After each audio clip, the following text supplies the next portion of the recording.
Hi guys. നമ്മുടെ ഇന്നത്തെ class സസ്പെൻഷൻ്റെ നമ്മൾ ടൈപ്സ് ഓഫ് സസ്പെൻഷൻ എല്ലാം കഴിഞ്ഞു. സസ്പെൻഷൻ്റെ ബന്ധപ്പെട്ട് നമുക്കൊരു 3 പാരാമീറ്റേഴ്സിനെ കുറിച്ച് പഠിക്കാനാണ്. അപ്പോൾ നമുക്ക് അതിൻ്റെ പാരാമീറ്റേഴ്സ് എന്ന റോൾ സെൻറ്റർ, അതേപോലെ തന്നെ roll axis and swing arm length എന്ന് പറഞ്ഞിട്ടുള്ള ഈ 3 ടോപ്പിക്കാണ് നമ്മൾ ഇന്നത്തെ ക്ലാസ്സിൽ നോക്കുന്നത്. ഓക്കെ, അപ്പോൾ നമുക്ക് ഈ റോൾ സെൻറ്റർ കിട്ടുകയെന്ന് പറഞ്ഞു കഴിഞ്ഞാൽ നമുക്ക് ആക്ച്വലി ഒരു ടോപ്പിക് നമ്മൾ പഠിച്ചിരുന്നു, ആൻറ്റി റോൾ ബാർ എന്ന് പറഞ്ഞിട്ട്. എന്താണ് ആൻറ്റി റോൾ ബാർ എന്ന് ഞാൻ കഴിഞ്ഞ ഒരു 2-3 ക്ലാസ്സിന് മുമ്പ് ഞാനത് എക്സ്പ്ലെയിൻ ചെയ്തിട്ടുണ്ടായിരുന്നു. ഓക്കെ, അപ്പോൾ നമുക്ക് ആൻറ്റി റോൾ ബാർ എന്ന് പറഞ്ഞാൽ റോൾ ആവാതിരിക്കും. മീൻസ് നമ്മളൊരു ടേൺ എടുക്കുമ്പോൾ, ഒരു കർവ് നമ്മൾ എടുക്കുമ്പോൾ, റൈറ്റിലോ ലെഫ്റ്റിലോ എടുക്കുമ്പോൾ ആ ഭാഗത്തേക്ക് നമ്മൾ മീൻസ് ഏത് ഭാഗമാണോ നമ്മൾ കർവ് എടുക്കുന്നത്, ആ കർവ് എടുക്കുന്ന ഭാഗം നമുക്ക് നന്നായിട്ട് ഇതാവുകയും സസ്പെൻഷൻ ഭയങ്കര കംപ്രസ് ആവുകയും, അപ്പുറത്തെ സൈഡ് എന്ന് പറയുന്നത് നമുക്ക് ഈ ഫിഗറിൽ കാണിച്ച പോലെ തന്നെ ഈ സൈഡ് മീൻസ് അതിൻ്റെ ഓപ്പോസിറ്റ് സൈഡ് നമുക്ക് മീൻസ് സസ്പെൻഷൻ ഒന്ന് ജസ്റ്റ് മുകളിലേക്ക് വരുന്ന രീതിയിൽ ഒരു റോൾ ആവുന്ന രീതിയിൽ ഒരു ഫീൽ വരികയും ചെയ്യും. ഓക്കെ, അപ്പോൾ ഇത് ഒഴിവാക്കാനാണ് നമ്മൾ റോൾ ബാർ കൊടുത്തിരിക്കുന്നത്, ആൻറ്റി റോൾ ബാർ കൊടുത്തിരിക്കുന്നത്. ഇങ്ങനെ പോകുന്ന ഇതൊരു വണ്ടി മൂവ് ചെയ്യുന്നു, ഒരു കർവ് എടുക്കുമ്പോൾ ഈ ആൻറ്റി റോൾ ബാർ ട്വിസ്റ്റ് ചെയ്തുകൊണ്ട് നമ്മൾ ആ ഒരു റോളിങ്ങിനെ നമ്മൾ മീൻസ് എലിമിനേറ്റ് ചെയ്ത് കൃത്യമായിട്ട് ലെവലിൽ നിർത്തിക്കൊണ്ട് വണ്ടിനെ മൂവ് ചെയ്യിക്കാൻ സഹായിക്കുന്നു എന്നുള്ളതാണ് ആൻറ്റി റോൾ ബാർ പറഞ്ഞു തരുന്നത്. ഓക്കെ, അത് നമുക്ക് റോൾ സെൻറ്ററിലേക്ക് വരാം. ഈ 3 പാരാമീറ്റേഴ്സ് അറിയാൻ വേണ്ടിയാണ് ഞാൻ ആൻറ്റി റോൾ ബാർ പറഞ്ഞത്. അപ്പോൾ നമുക്ക് ആൻറ്റി റോൾ ബാറിൽ നിങ്ങൾക്ക് നോക്കിയാൽ അറിയാം, നമുക്ക് ഈ സേഫ്റ്റി ബാർ എന്ന് പറയുന്നത് ആൻറ്റി റോൾ ബാറാണ്.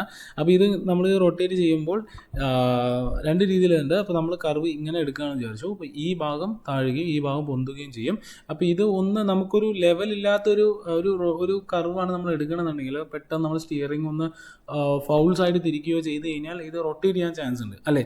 അപ്പോൾ ഈ റൊട്ടേഷൻ്റെ ചാൻസസ് കുറയ്ക്കുന്നതും കൂട്ടുന്നതും എല്ലാം നമ്മൾ ഈ റോൾ സെൻറ്ററിൽ നിന്ന് റോൾ ആക്സിസ് അതുപോലെ തന്നെ സ്വിങ് ആം ലെങ്ത് വെച്ചിട്ടാണ് നമുക്ക് അതിനെ കൺട്രോൾ ചെയ്യാൻ പറ്റുന്നത്. അതുപോലെ തന്നെ ഇപ്പോൾ ആൻറ്റി റോൾ ബാർ ഇല്ലാത്തത് തന്നെ ഇതിൽ മീൻസ് ഇല്ലാത്തത് തന്നെ റോൾ ചെയ്യാതിരിക്കാൻ വേണ്ടി സഹായിക്കുന്നതും നമ്മൾ ആ ഒരു ലെങ്ത് അഡ്ജസ്റ്റ്മെൻറ്റ്സിലാണ് നമ്മൾ സഹായിക്കുന്നത്. ആൻറ്റി റോൾ ബാർ വെച്ച് കഴിഞ്ഞ് കഴിഞ്ഞാൽ നമുക്ക് ഈ ഒരു എഫക്റ്റ് കുറഞ്ഞ് കിട്ടും എന്നുള്ളതാണ് നമ്മൾ ഇതിൽ നിന്ന് മനസ്സിലാക്കേണ്ടത്. ക്ലിയർ ആവുണ്ടോ?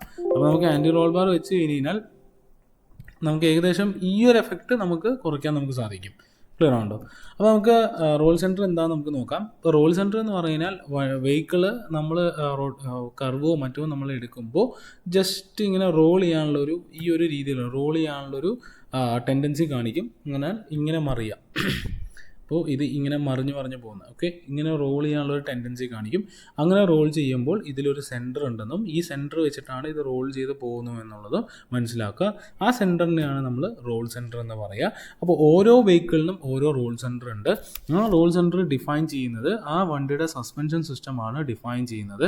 അപ്പോൾ അതുകൊണ്ടാണ് നമുക്ക് ആ സസ്പെൻഷൻ സിസ്റ്റം എത്രത്തോളം ആ വണ്ടിയുടെ സ്റ്റെബിലിറ്റി അതിനെ എഫക്റ്റ് ചെയ്യുന്നു എന്നുള്ളത് നിങ്ങൾ മനസ്സിലാക്കുക. ഓക്കെ, ഇനി നമുക്ക് ഇതിൻ്റെ റോൾ സെൻറ്റർ ഫൈൻഡ് ഔട്ട് ചെയ്യണമെന്നുണ്ടെങ്കിൽ ഇപ്പോൾ ഇതിൽ നമുക്ക് നോക്കിയോ, നമുക്കൊരു ഡബിൾ വിഷ്ബോൺ ആണ് അല്ലെങ്കിൽ ഒരു മെക്ഫേഴ്സൺ സ്ട്രട്ടാണ് നമ്മൾ ഉപയോഗിച്ചിരിക്കുന്നുണ്ടെങ്കിൽ മുകളിലുള്ള ഇതിൻ്റെ ആക്സിസ് നമ്മൾ ഇതിലേക്ക് വരയ്ക്കുക. ഇതും അതേപോലെ ഈ സൈഡിലുള്ള വീലിൽ നിന്നും വരയ്ക്കുക. ഇങ്ങനെ ഇതിൽ നിന്നും വരയ്ക്കും. ദെൻ ഇവിടെ നിങ്ങൾ നോക്കിക്കോ, ഈ ലൈൻ എവിടെ നിന്നാണോ നമ്മൾ മീറ്റ് ചെയ്യുന്നത്, ഈ ലൈൻ ജസ്റ്റ് ഈ പോയിന്റ് നോട്ട് ചെയ്യുക. ഇവിടുന്ന് ഈ സസ്പെൻഷൻ്റെ ഈ 2 ലൈൻസ് മീറ്റ് ചെയ്യുന്ന പോയിന്റ് നോട്ട് ചെയ്യുക. ഈ മീറ്റ് ചെയ്ത പോയിന്റിൽ നിന്ന് നമ്മൾ ഈ ടയറിലേക്ക്, ഈ ടയറിൻ്റെ സെൻറ്റർ പോയിന്റ് ഉണ്ടല്ലോ, ഈ സെൻറ്റർ പോയിന്റിൻ്റെ ഈ ലൈനിലേക്ക് ഒരു ലൈൻ വരയ്ക്കുകയും ഇവിടെ നിന്ന് ഈ പോയിന്റിലേക്ക് ലൈൻ വരയ്ക്കുകയും ഈ പോയിന്റിൽ നിന്ന് ഈ വീലിൻ്റെ സെൻറ്ററിലേക്ക് ഇവിടെ നിന്ന് ഇങ്ങനെ വെർട്ടിക്കലായിട്ട് ഒരു സെൻറ്റർ ലൈൻ വരച്ച് കഴിഞ്ഞാൽ ഇവിടെ മീറ്റ് ചെയ്യുന്ന പോയിന്റിലേക്ക് ഇവിടെ ഒരു ലൈൻ വരയ്ക്കുകയും ഈ 2 ലൈൻ മീറ്റ് ചെയ്യുന്ന പോയിന്റാണ് റോൾ സെൻറ്റർ എന്നും വിചാരിക്കുക. ഓക്കെ, ഒരു ഇമാജിനറി സെൻറ്ററാണ് അല്ലെങ്കിൽ ഇമാജിനറി പോയിൻ്റാണ്. ആ പോയിന്റ് വെച്ചിട്ടാണ് ആ വെഹിക്കിൾ റൊട്ടേറ്റ് ചെയ്യുന്നത്, മീൻസ് റോൾ ആവുന്നത് എന്നുള്ളത് നിങ്ങൾ മനസ്സിലാക്കുക.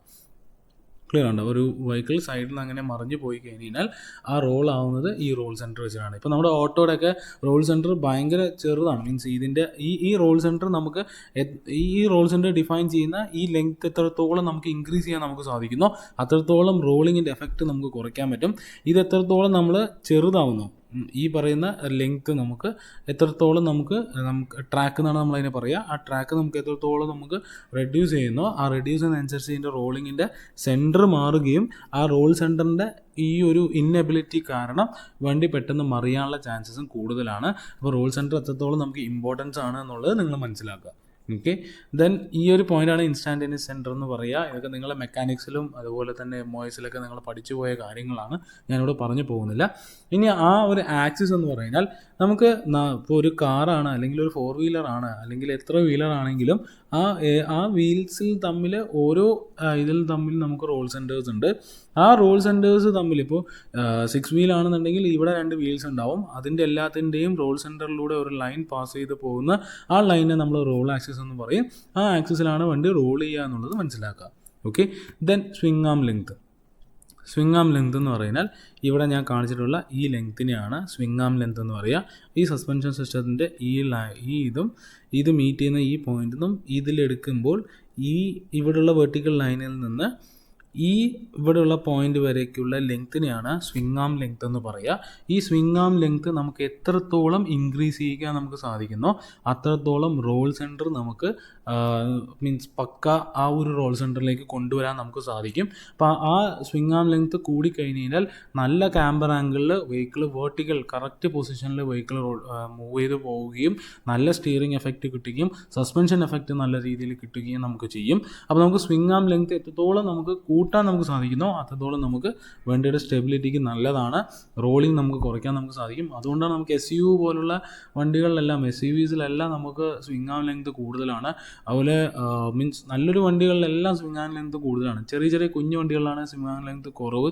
അപ്പോൾ അതിനനുസരിച്ച് ഹൈറ്റ് കൂട്ടുകയും കുറയ്ക്കുകയും ചെയ്യും. നമുക്ക് വെഹിക്കിളിൻ്റെ ഹൈറ്റ് കൂടിക്കഴിഞ്ഞാൽ പെട്ടെന്ന് റോൾ ചെയ്യാനുള്ള ചാൻസ് കൂടുതലാണ്. അപ്പോൾ നമുക്ക് ഓട്ടോയുടെ കേസിലൊക്കെ നമുക്ക് അങ്ങനെ വേണമെങ്കിൽ പറയാം. നമുക്ക് ഓട്ടോ പിന്നെ ഓപ്പൺ ആണ്, വിൻഡിൻ്റെ ഇതിൽ വരെ അത് റൊട്ടേറ്റ് ചെയ്ത് റോൾ ചെയ്ത് പോകാനുള്ള ചാൻസസ് കൂടുതലാണ് നമ്മുടെ ആപ്പയുടെ ഓട്ടോറിക്ഷകൾ. അപ്പോൾ ആ ഒരു കേസിലും നമുക്ക് സ്വിംഗ് ആം ലെങ്ത്തും പറയാം, മറ്റേതിൻ്റെ കേസിലും ഓട്ടോറിക്ഷയുടെ കേസിൽ നമുക്ക് പറയാം. മറ്റ് വെഹിക്കിൾസിൻ്റെ കേസിൽ സ്വിംഗ് ആം ലെങ്ത്ത് ബേസ് ചെയ്തിട്ടാണ് നമ്മൾ റോളിംഗ് നമ്മൾ തീരുമാനിക്കുക. അപ്പോൾ ഇതിൽ എത്രത്തോളം സ്വിംഗ് ആം ലെങ്ത്ത് കുറഞ്ഞു കഴിഞ്ഞ് കഴിഞ്ഞാൽ നമുക്ക് ക്യാമ്പറിൽ എഫക്റ്റ് ഉണ്ടാവും. ആ ക്യാമ്പറിൽ എഫക്റ്റ് വന്നു കഴിഞ്ഞാൽ ടയറിൻ്റെ വിയർ പ്രോബ്ലമാണ്. അതുപോലെ തന്നെ നമുക്ക് ഒരുപാട് മറ്റ് കേസസുകൾ മീൻസ് സ്റ്റിയറിങ്ങിന് എഫക്റ്റ് നമുക്ക് കുറയും. അങ്ങനത്തെ ഒരുപാട് നമുക്ക് ഡ്രൈവറിന് എഫേർട്ട് കൂടുതൽ കൊടുക്കേണ്ട പാരാമീറ്റേഴ്സ് എല്ലാം കൂടുതലായിട്ട് വരും. ഓക്കെ, അപ്പോൾ സ്വിംഗ് ആം ലെങ്ത്തും നമ്മൾ ശ്രദ്ധിക്കണം, റോൾ ആക്സിസും ശ്രദ്ധിക്കണം, റോൾ സെൻറ്ററും നമുക്ക് ശ്രദ്ധിക്കണം. സോ ഇന്നത്തെ ക്ലാസ്സിൽ ഇത്രയേ ഉള്ളൂ. എന്തെങ്കിലും സംശയം ഉണ്ടെങ്കിൽ ചോദിക്കുക. Thank you.